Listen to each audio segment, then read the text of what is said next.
Bonjour à tous, je suis votre frère Bertin Bahaya. Mimi ndugu wenu Bertin Bahaya, natoka Ijwi, nazaliwa Ijwi. Ijwi ni kisinji kilipokuwa katikati ya ziwa la Kivu, katikati ya miji miwili mikubwa kama Bukavu na Goma. Kwetu twanyamba majini na twainywa ila hatufe, na kwa hiyo wanatuogopa, ila hatuna ulozi hata kidogo, wanatuogopa bure tu. Sisi ni wakongomani na tunapenda Kongo yetu. Je vais un peu parler des événements, ce qui se passe ici au monde, mais qui pourraient avoir d'impact très très dur sur nous.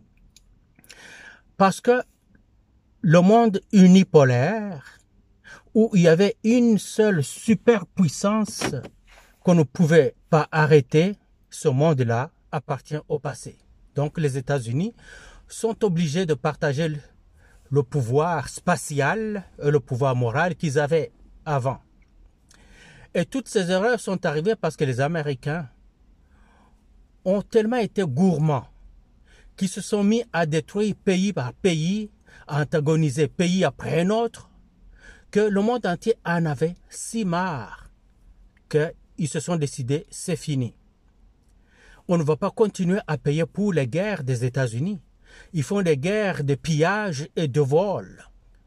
Quand ils attaquent un pays, c'est parce que ce pays-là a des devises qu'ils veulent aller prendre à la banque centrale de ce pays-là, ou des réserves en or, comme ce fut le cas de la Libye. La Libye avait une réserve gigantesque d'or cachée à Benghazi et une autre à Tripoli, juste pour l'économie du pays et de l'Afrique, le continent complet.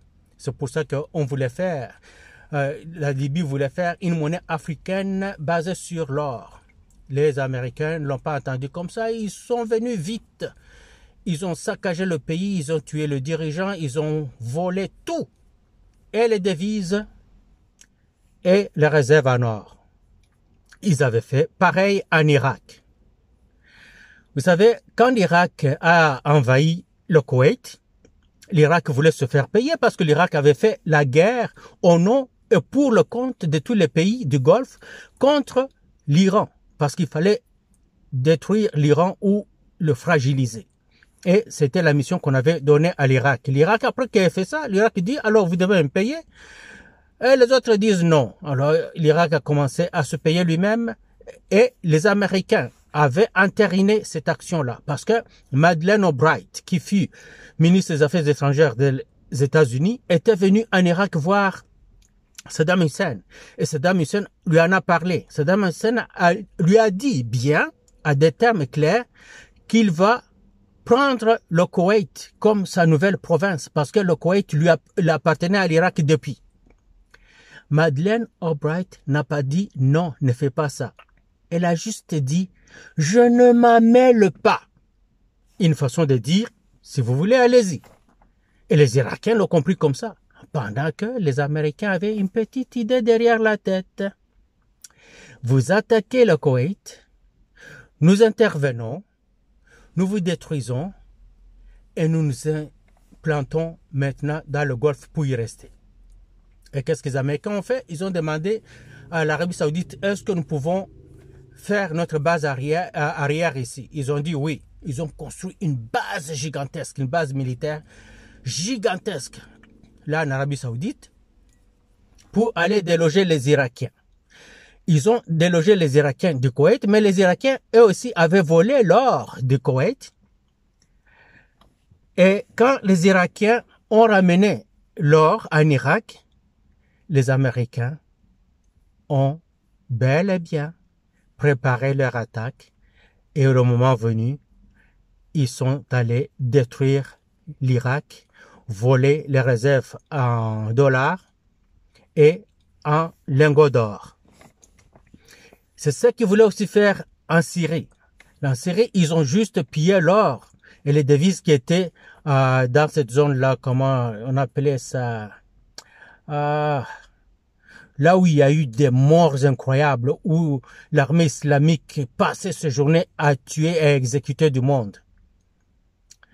Ah, c'est là. c'est là où il y a eu des affrontements incroyables. Mais les Américains utilisent toujours d'autres personnes pour faire leur guerre pour eux. Hein. Ils ne la font pas. Ils savaient qu'en Syrie, ils allaient se battre. Alors, ils ont utilisé l'armée islamique et d'autres Syriens, incluant les Turcs, ainsi de suite. Les pays du Golfe. C'était incroyable. Même le Hamas. Le Hamas a été en Syrie pour combattre les Syriens au profit des Américains. Et aujourd'hui, ça se retourne contre le Hamas. C'est pour ça que vous voyez qu'il y a beaucoup de pays de ce coin-là qui regardent de l'autre côté comme s'ils n'avaient rien vu de ce qu'on fait à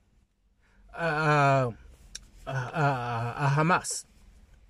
Parce que le Hamas a été créé par Israël afin de combattre le gouvernement de OLP de Yasser Arafat. Et ce Hamas a été aussi utilisé pour d'autres opérations, incluant même la guerre contre la Syrie. Ça, je passe. Je reviens à ce que je disais avant. Maintenant, les États-Unis sont en train de vouloir reprendre ce qui leur échappe, ce qui est en train d'échapper et qui ne reviendra pas. C'est ce pouvoir gigantesque qu'ils avaient sur le monde. Ils se sont dit, pour avoir ça, et nous allons faire un seul gouvernement au monde qui sera dirigé par les États-Unis et tous les États seront des régions des États-Unis. Mais il nous faut fragiliser les deux géants ou les détruire. Mais nous allons commencer par le plus gros géant, le plus puissant, c'est la Syrie et la Russie. Sachant que s'ils attaquaient la Russie directement, ils ne peuvent pas en prendre de ce que la Russie va retourner, ils ont utilisé l'Ukraine. L'Ukraine, c'est une des anciennes républiques de l'URSS comme la Russie. C'est que ils avaient des militaires super bien entraînés, qui sont des militaires soviétiques, on peut ainsi le dire, et qui ont continué avec la philosophie et les méthodes soviétiques, qui étaient des méthodes supérieures. On nous cachait ça, maintenant nous le savons. Les documents des archives sont là. Quand on regarde, on se dit waouh. Quand on écoute ceux qui ont géré ces services-là d'intelligence des États-Unis, qui ont été des analystes là-bas, qui ont été des directeurs, parler de ces services-là, c'est en ce moment-là qu'on se dit oh. Donc vous saviez que l'URSS était beaucoup plus puissant et vous nous le cachiez. Vous saviez que la Russie est le plus puissant et vous nous le cachiez. Oui, parce que ils ne peuvent pas dire au monde entier qu'ils sont le plus puissants. Mais quand ces gens-là prennent des retraites, la retraite, ce qu'ils disent n'engage qu'eux, alors ils peuvent dire certaines choses, bien sûr, qui sont tenues au secret. Comme toute personne qui a été dans les forces de défense et de sécurité d'un pays, même après sa retraite, ne doit pas dire des choses qui vont mettre en péril les intérêts du pays. C'est comme moi. Je suis retraité des forces canadiennes. Je ne peux pas dire des secrets que je connais. Je peux divaguer sur certaines affaires que tout le monde peut lire par-ci par-là. Mais les choses que j'ai entendues ou que j'ai vues durant ma carrière et qui étaient classées secrètes, ou que moi, je n'avais pas cette catégorie d'accéder à ce secret, mais je les ai entendus parce que j'ai travaillé auprès des gens qui avaient ce code secret, donc très très secret. Quand ils vont parler, au début ils vont me dire, écoute Monsieur Bahaya, tu es ici, tu travailles avec nous, tu entendras des choses, tu verras des choses, c'est comme si tu les avais ni vues ni entendues.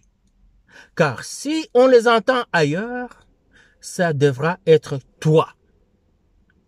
Et nous nous chargerons de toi et de la postérité.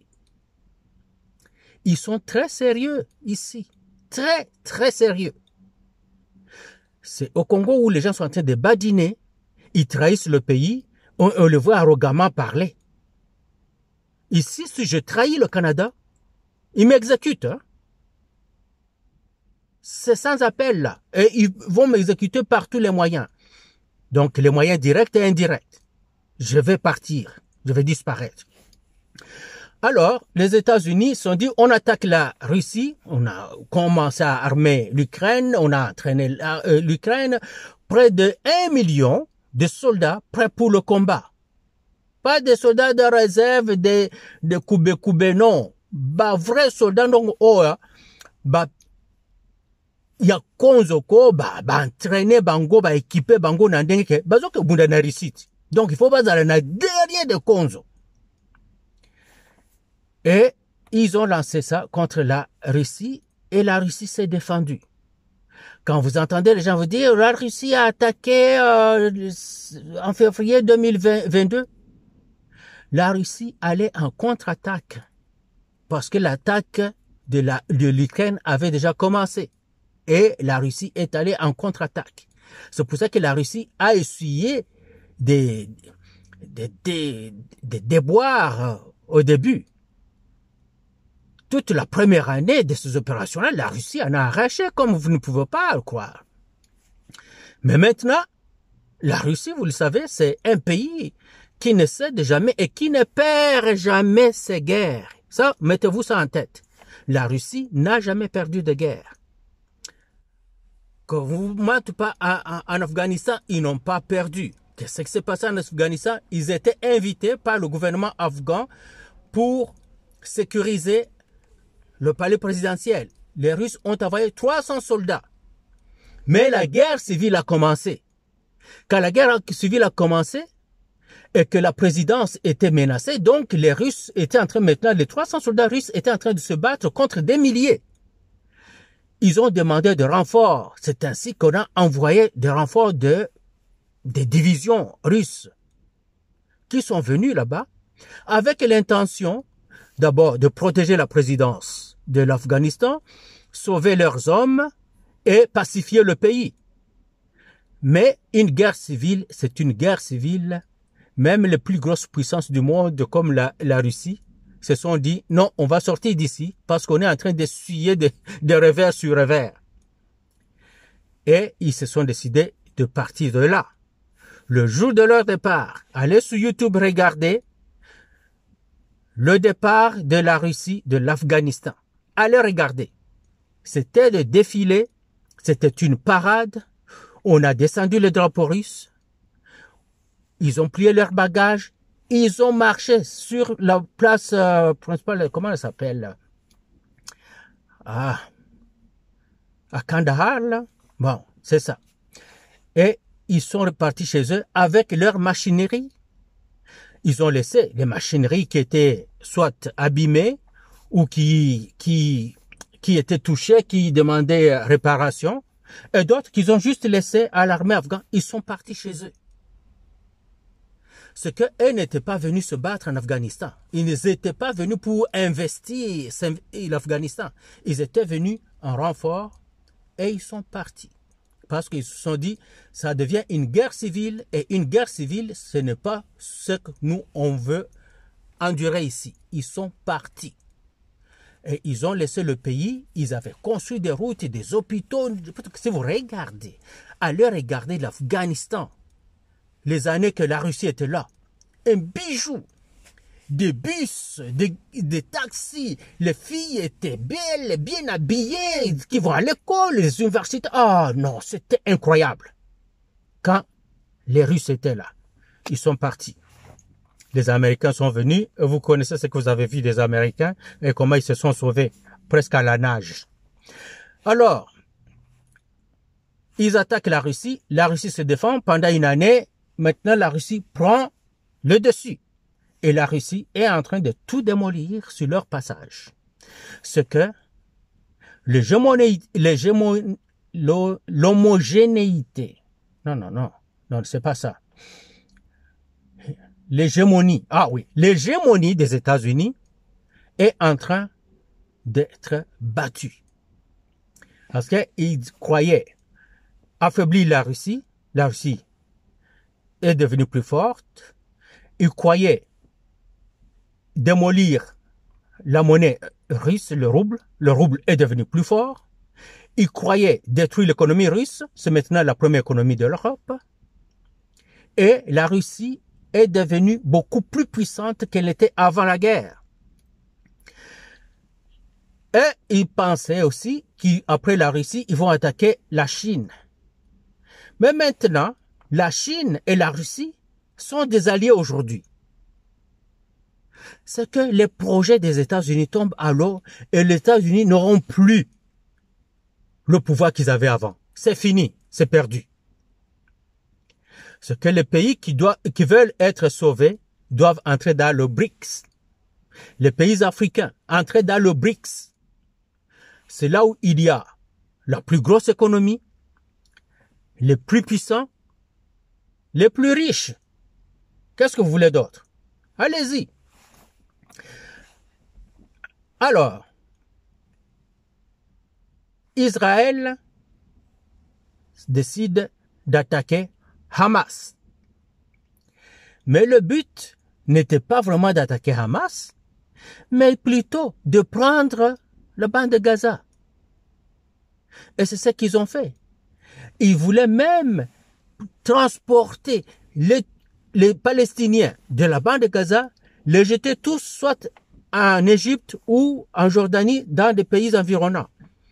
Chose que jusque-là, ils ont échoué à faire, même si les gens sont partis comme réfugiés dans d'autres pays à côté, mais ils ont échoué à le faire. Et le Hamas a infligé des pertes énormes à l'armée Tsahal. Donc c'est l'armée israélienne qu'on appelle Tsahal. Qu'est-ce qui arrive? Les Américains interviennent pour sauver Israël. Mais quand ils interviennent,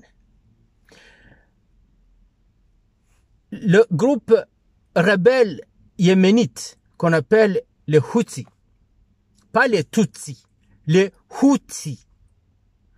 Les Houthis disent non, nous allons défendre les Palestiniens. C'est que les Houthis s'attaquent aux Américains.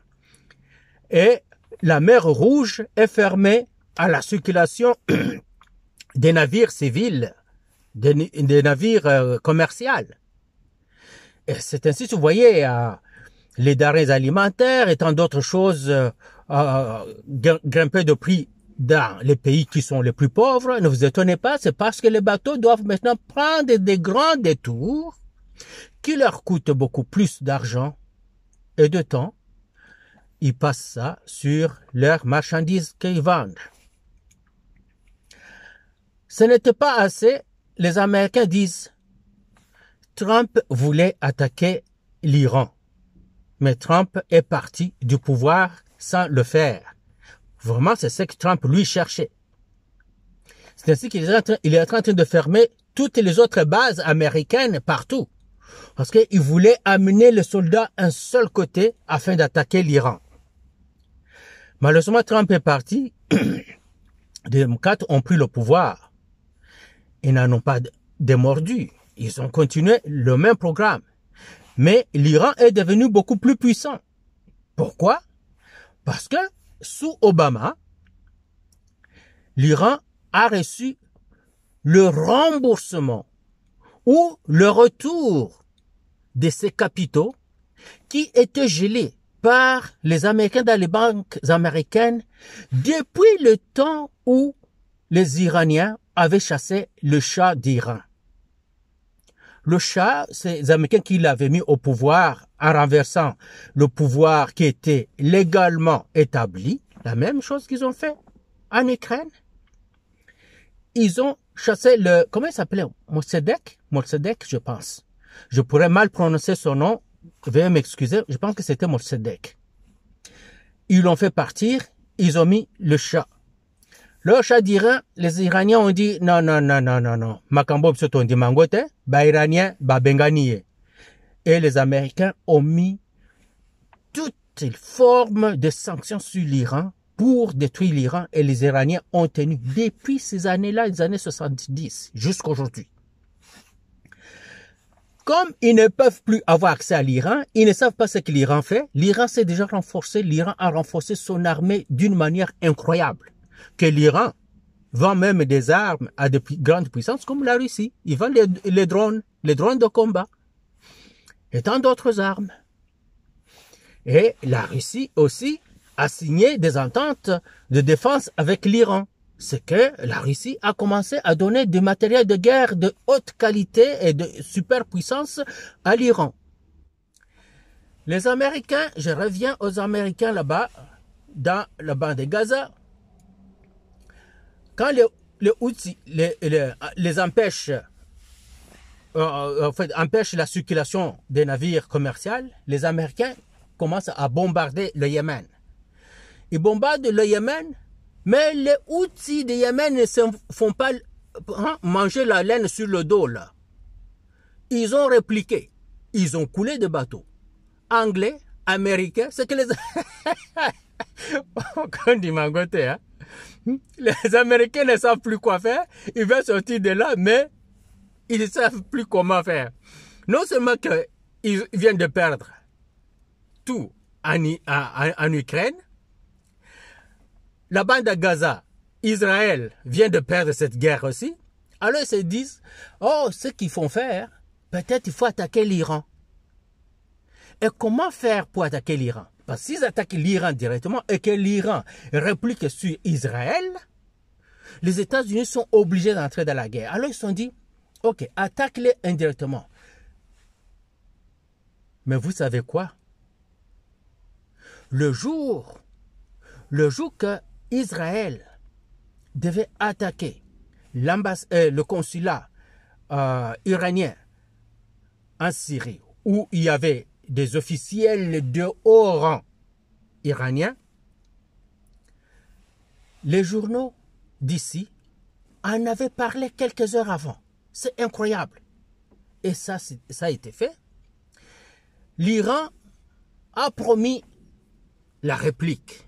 Écoutez maintenant comment les jeux se font à un niveau incroyable et pourquoi vous ne devriez jamais croire ce que vous entendez sur des radios, des télévisions par-ci par-là, parce que toutes ces radios et ces télévisions occidentales sont des radios de propagande. Ils veulent vous dire quelque chose, vous faire croire quelque chose, pendant que c'est une autre chose qui se fait. Les Iraniens, les Américains appellent les Iraniens, ils disent, nous comprenons que vous avez droit à une riposte. Mais si vous attaquez directement Israël, Israël va riposter et nous serons obligés d'entrer en guerre. Nous n'en voulons plus. Nous ne voulons plus faire de la guerre maintenant. Regardez, nous avons des élections qui viennent bientôt en novembre. Et nous ne voulons pas. Nous venons de perdre une guerre en Ukraine, nous perdons une bande de Gaza et perdre encore contre l'Iran, on ne veut pas. Alors nous allons négocier quelque chose avec vous. Laissez-nous parler aux Israéliens et nous vous revenons. Il vous rappelle qu'il s'est passé quelques jours avant que l'Iran ne riposte hier. Avant-hier, je pense que c'est avant-hier que l'Iran a riposté. Oui, avant-hier.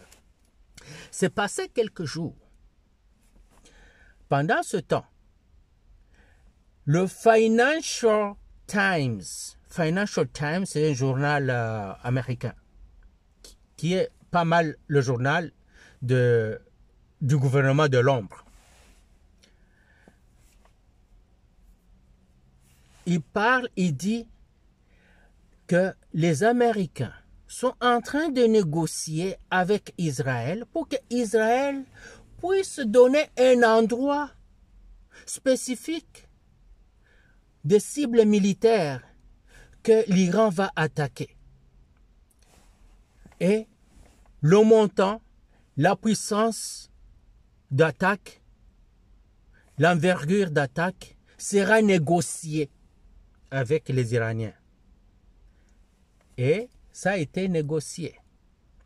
Parce que le jour avant que les Iraniens frappent, le même Financial Times dit que l'Iran va attaquer Israël, mais les cibles seront déjà négociées. juste pour calmer les Iraniens. Eh bien oui, le temps convenu, le moment convenu, l'endroit convenu, les Iraniens ont lancé des missiles. Et les antimissiles israéliens les attendaient pour les démolir. Maintenant, vous entendez les Israéliens dire qu'ils ont démoli 99% de ces missiles qui sont venus. Il y avait des missiles, il y avait des drones aussi d'attaque. Ils disent cela. Mais malheureusement pour eux, ils nous montrent des images officielles des antimissiles qui sont en train de faire exploser les missiles iraniens dans le ciel. Il y a des citoyens qui ont leur caméra à eux, leur téléphone, et qui filment en direct pour montrer que les missiles iraniens sont en train de toucher le sol. Ils sont en train de toucher les cibles. Oui, les Iraniens ont démoli certaines parties, portions de bases militaires, mais il n'y avait pas d'humains parce qu'ils avaient tout évacué et le matériel de guerre de grande importance était évacué. Donc, ils ont juste démoli ce qu'on leur a laissé démolir. Là, vous savez quoi? Les Israéliens ont dit, nous allons riposter. L'Iran vient de nous attaquer. C'est que probablement l'Iran s'est fait prendre au piège des Américains. La chose qu'on voulait est arrivée. Que l'Iran attaque Israël et que maintenant Israël crie au loup. Babetinga, babetinga. Et grand frère américain le bien pour attaquer l'Iran. Ce n'est pas facile. Parce que l'Iran n'est pas la Syrie, l'Iran n'est pas l'Irak, ni la Libye. L'Iran est devenu une puissance dans la région. Ce qu'on est en train de chercher, c'est de détruire l'Iran afin que la puissance israélienne demeure dans ce coin-là du Golfe et que ce soit seulement Israël qui est une colonie américaine. Donc, l'Amérique va prendre le Moyen-Orient. C'est ce qu'ils voulaient. Ils ne peuvent plus le faire parce qu'ils n'ont plus le moyen de faire la guerre à l'Iran. S'ils font la guerre à l'Iran, l'Iran gagnera cette guerre. Ce que les Américains sont en train de demander à Israël de ne pas riposter.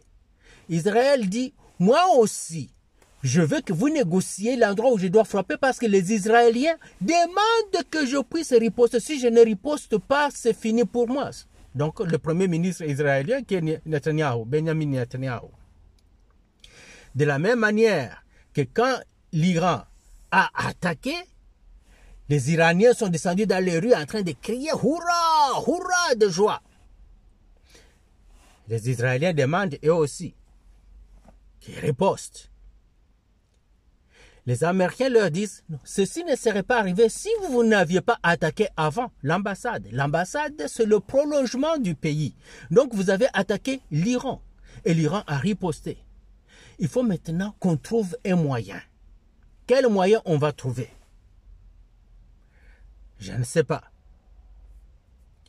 Alors, peut-être qu'on va négocier avec l'Iran pour que Israël utilise une attaque de moindre puissance, de moindre envergure, presque insignifiante, peut-être quelque part qu'on dise que Israël a détruit une